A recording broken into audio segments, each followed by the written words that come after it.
Okay, let's talk about Think Aloud. So this is a literacy strategy that's really useful.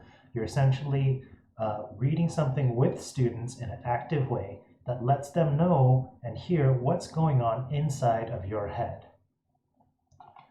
So thinking aloud is you're thinking aloud so that they can think along. That's the whole point of this.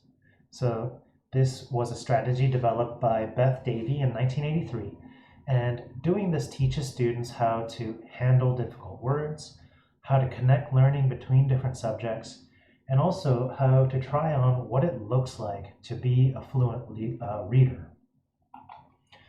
So let's take a look at a simple example. Within this text, what you see over here highlighted in orange, those are the points where you want to pre-plan that this is the point where I'm going to stop and think aloud, actually say what's going on. And you might say something similar to, that's a word I've heard before, but I can't remember what it means. I think I heard it in social studies too. I'm going to look in the dictionary to remind myself of the definition.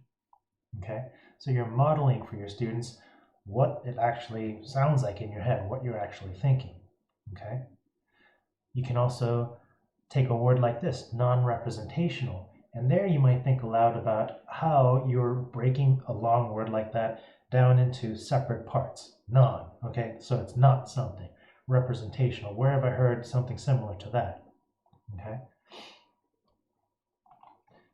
as far as some tips on how to use this in the classroom, it's pretty simple. All right. Firstly, you want to choose a short piece of text, nothing long. You also want to pre-plan and annotate. You do not want to go into this cold. Okay. So make some notes, and highlight places where you intentionally want to stop at. The third is important. You want to keep it real. The way you talk, it doesn't want to be overly drawn out, not super academic.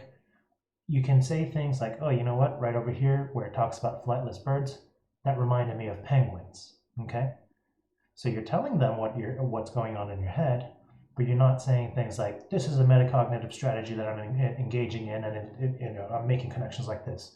Nothing too complicated, just keep it real. Also, you want to include your authentic expertise.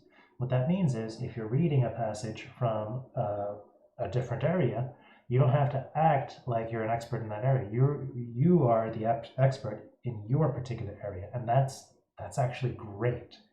Okay, because students can encounter the same text, even the very same text, in different classes, but depending on their teacher, the view and the lens through which you look at it is going to be different, and that's part of the benefit of this. Also, the fifth bullet, you can tell the students what you did. There's no rule against telling them, hey, what I just did there, that's called a think aloud. You guys can do that too.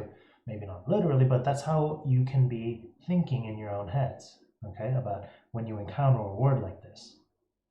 Lastly, don't overthink it. You don't want to drown out the actual message of the text by doing too much of the think alouds. Small things, okay? A little bit goes a long way. And that's it, guys. That's how you think aloud. Thanks so much for listening.